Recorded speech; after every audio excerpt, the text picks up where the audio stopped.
Hey everyone, Joe with Above the Tree Line here. Today we are going to be talking about the top not yet released titles graph in Edelweiss+Analytics. Just to be certain that everybody's clear that this is one of the tools available for Summit subscribers of the analytics tools. And let's get started. So essentially, the not yet released titles graph is designed to show you the most ordered titles among your peers for front list titles, so titles that are not out yet.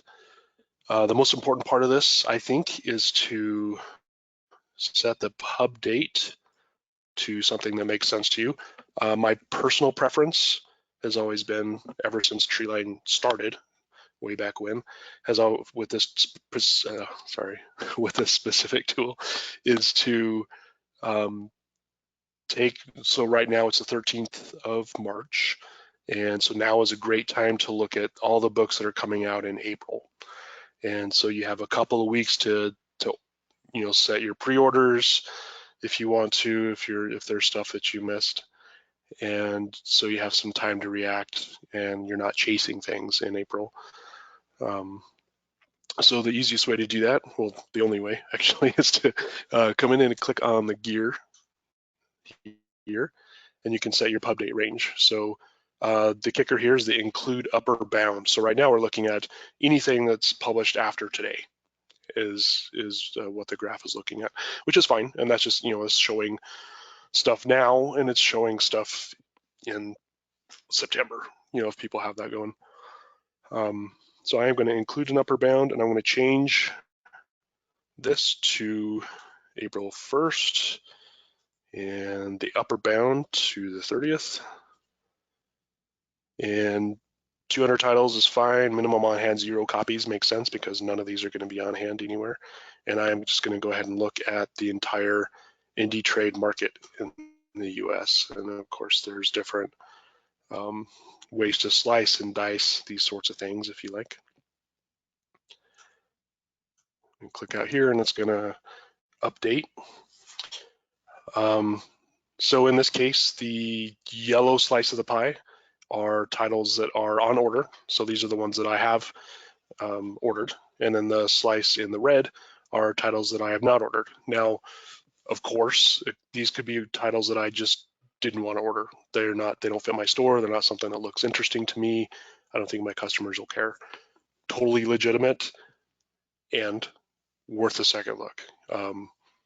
Especially if, a book that looks a little off initially, when you're going through the front list catalogs a couple months ago.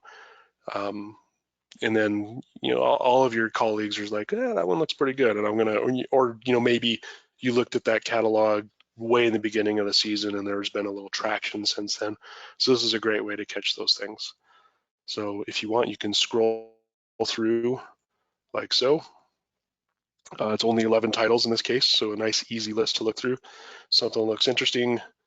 It's Rick, for example, comes out April 21st. You can see the info here.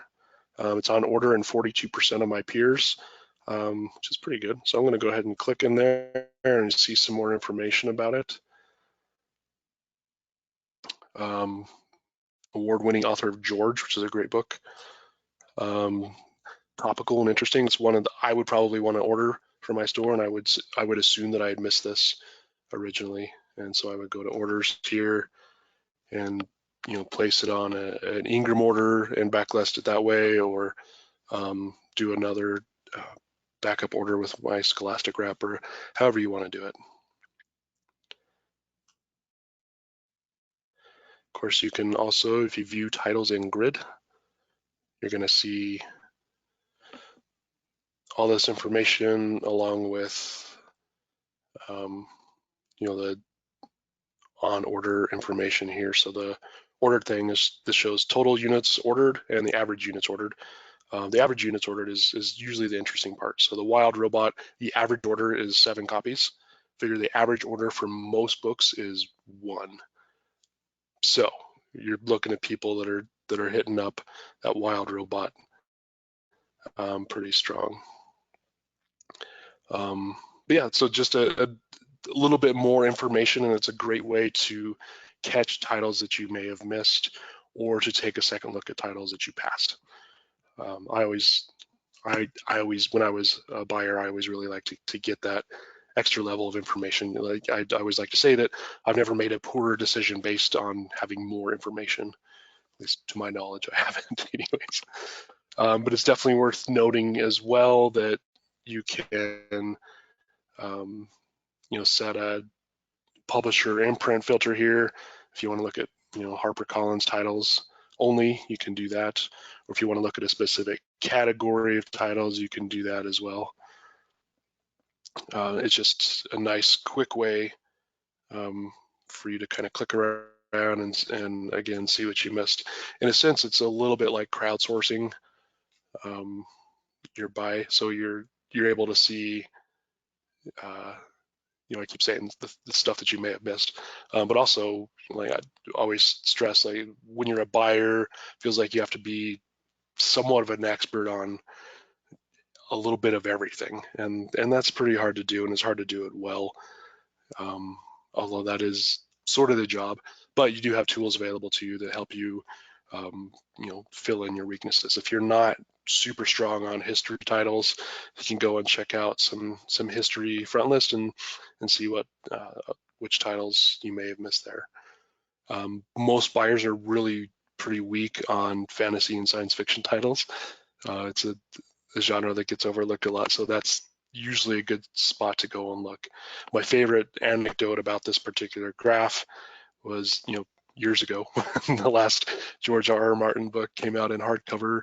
I was doing a training session with someone, and we looked in the average order for the hardcover of, was it Dances with Dragons or something, was like 75 copies. That was the average order, which is insane.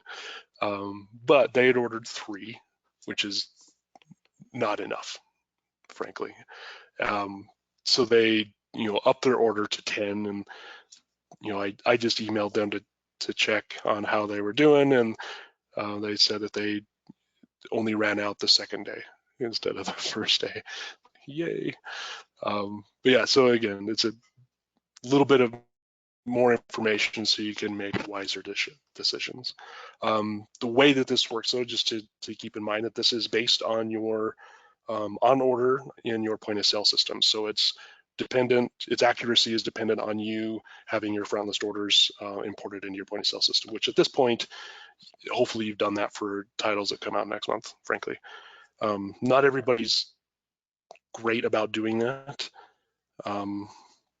which is unfortunate, but if you want to make the most of this tool, then you definitely want to do that in a timely manner. And that's it. All right. If you guys have any questions, you can always email us at support@abovethetreeline.com, or if you come up here and click on help and help with Edelweiss+Analytics, and you'll see a section dedicated exclusively to the not yet released titles. There you go. So you click in there and you can see the about screen, and you can see how to set the parameters and read the lists and all that kind of stuff. All right, thanks everybody.